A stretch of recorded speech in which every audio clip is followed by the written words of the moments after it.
Today I'll be showing you how to replace a shower head.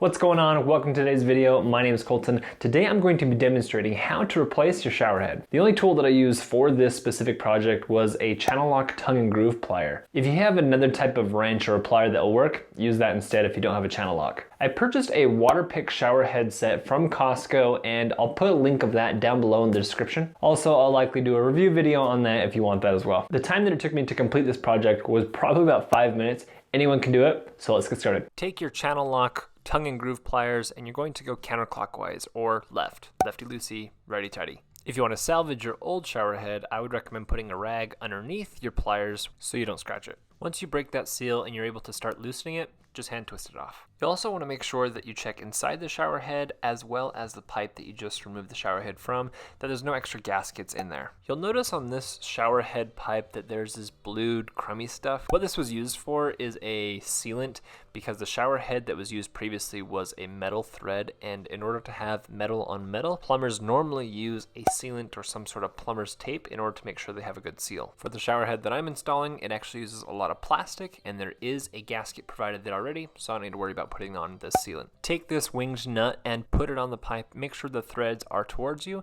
and then you're going to take this plastic little ball seal and you're going to put that on the pipe. Tighten that on righty-tighty. Try not to over tighten because it is plastic, so just go until it's nice and snug. Now take the main part of your shower head and slip that over. You're going to bring down that nut and make sure it's all tight. This style of shower head allows you to move the shower head any way you want with that hose, and it still has a good seal. Now if you haven't already attached the hose to your shower head as well as the other removable handle of your shower head, do that now, tighten it up, mount that up, and you're good to go.